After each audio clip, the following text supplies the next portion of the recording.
warahmatullahi wabarakatuh. Selamat datang di channel Cap Jangkrik. Pada video perdana kali ini saya akan membahas mengenai persiapan bagi teman-teman yang akan melakukan kegiatan penangkaran murai batu. Hal-hal apa saja yang harus teman-teman persiapkan sehingga proses penangkaran murai batu yang akan dilaksanakan berjalan sesuai dengan yang kita harapkan. Oke teman-teman ya, simak video kali ini sampai tuntas. Ada beberapa hal yang harus kita persiapkan sebelum memulai proses penangkaran murai batu. Yang pertama adalah mengenai indukan. Indukan ada betina dan jantan. Untuk indukan betina, segi usia minimal harus setelah masa proses mutasi, yaitu lepas trotol sekitar usia 7-8 bulan. Baru betina sudah mulai bisa kita jodohkan. Kemudian untuk yang jantan diusahakan usianya minimal usia 1,5 atau 2 tahun untuk lebih kestabilan di dalam masalah birahinya.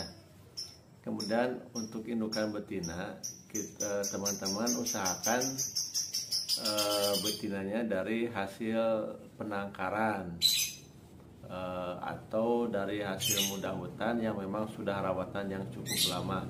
Kenapa demikian?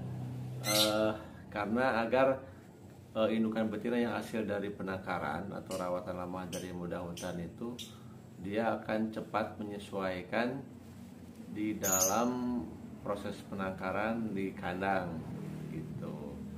Lain hal lagi kalau misalkan kita ngambil dari muda hutan yang masih baru gitu ya,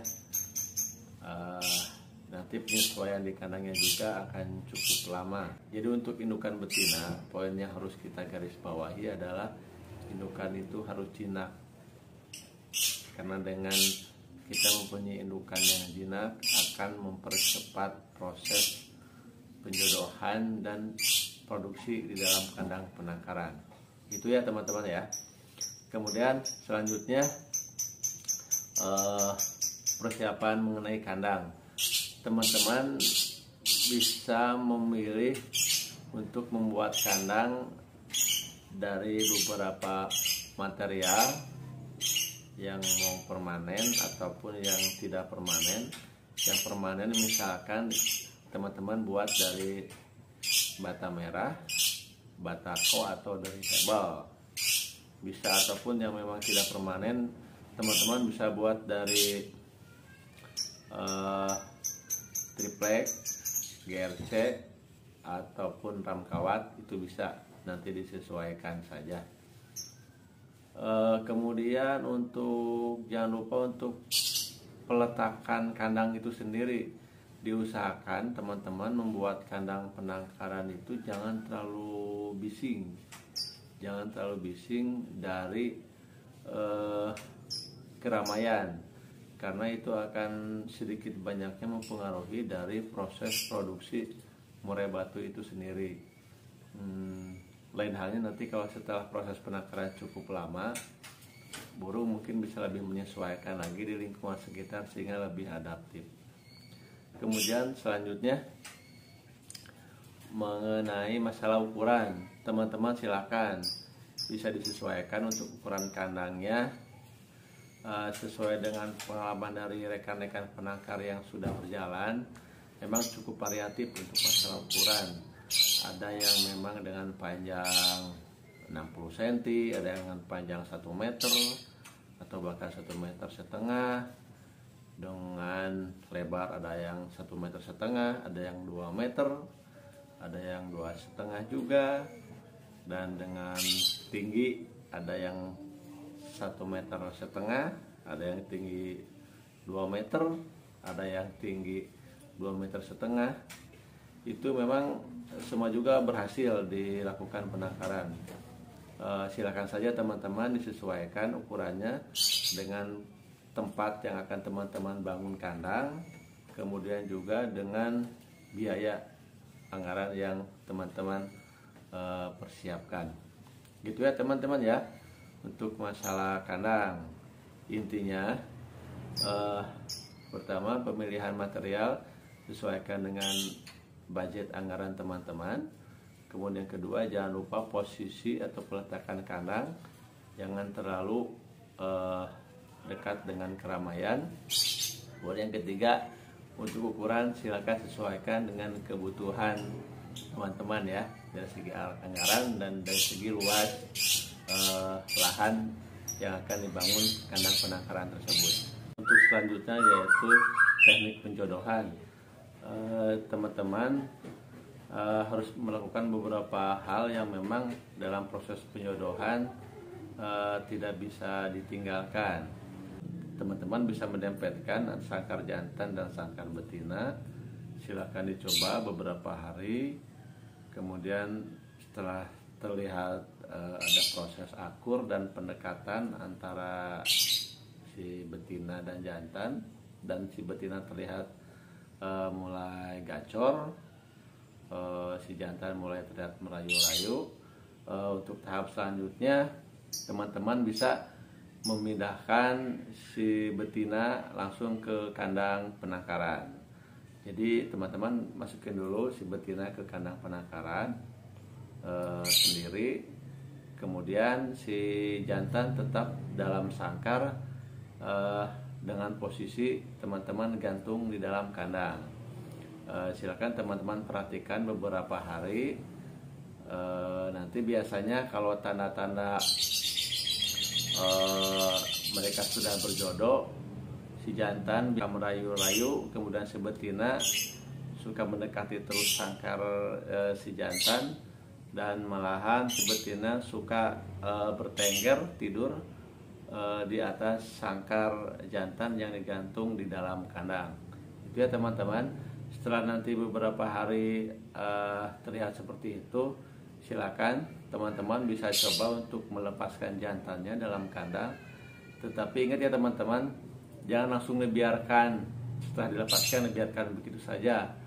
Jadi dalam proses pelepasan jantan harus dalam pemantauan teman-teman.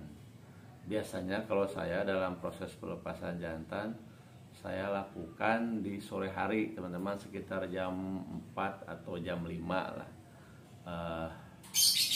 Saya lakukan proses pelepasan jantan sambil kita pantau. Kalau misalkan ada proses kejar mengejar tidak begitu lama, kita biarkan saja dulu. Kalau misalkan setelah 15 atau 20 menit mereka kejaran mengejar sudah tidak terlalu keras dan sudah terlihat mulai santai dua-duanya, berarti insya Allah itu mereka sudah adaptif dan mau dalam satu kandang berdua. Tetapi kalau misalkan selama sampai 15 atau 20 menit pemantauan, teman-teman melihat si jantan masih mengejar-ngejar betina, bahkan sampai seperti ada pertarungan, lebih baik teman-teman diambil lagi jantannya, masukin lagi ke sangkar, dan lakukan lagi proses pengulangan penjodohan lagi sampai teman-teman bisa mendapatkan si jantan akur dengan betina di dalam kandang penangkaran. Memang kita harus hati-hati juga dalam proses penjodohan, karena kalau tidak hati-hati berujung pada pembantaian biasanya, dan biasanya mengakibatkan indukan jantan atau betina mati atau mengalami kerusakan. Oke teman-teman ya. Kemudian selanjutnya mengenai teknik pemeliharaan selama proses penangkaran. Yang pertama adalah masalah pakan. Untuk settingan pakan di dalam kandang, alangkah baiknya teman-teman menggunakan settingan di los EF saja. Jadi teman-teman jangan menyediakan pur di dalam kandang penangkaran.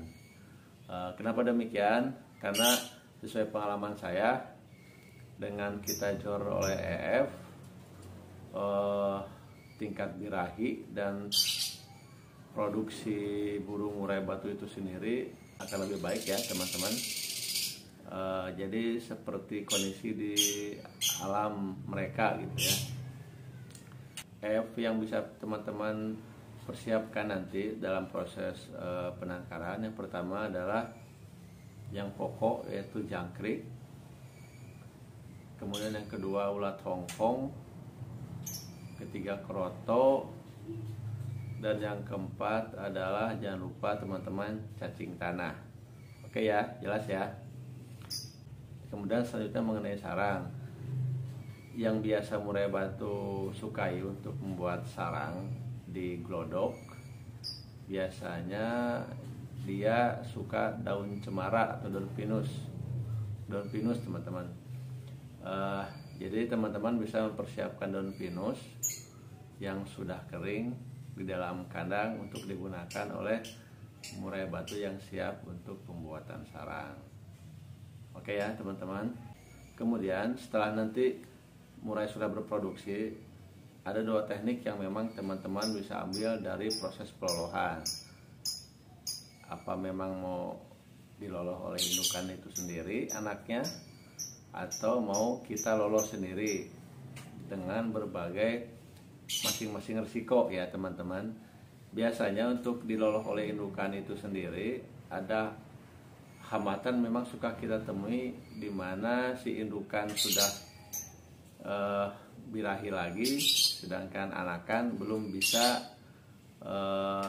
makan sendiri, dan indukan tidak mau meloloh anaknya sendiri. Nah itu memang yang harus kita siasati ya teman-teman, harus kita pikirkan apakah nanti cindilnya itu mau memang diloloh oleh induk sendiri atau mau kita ambil dan kita loloh sendiri di luar.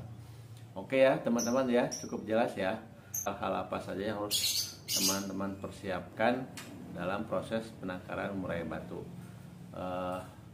Sekian dari saya. Bila ada yang tidak jelas silahkan teman-teman bisa komentar atau langsung hubungi saya. Terima kasih, sukses selalu. Wassalamualaikum warahmatullahi wabarakatuh.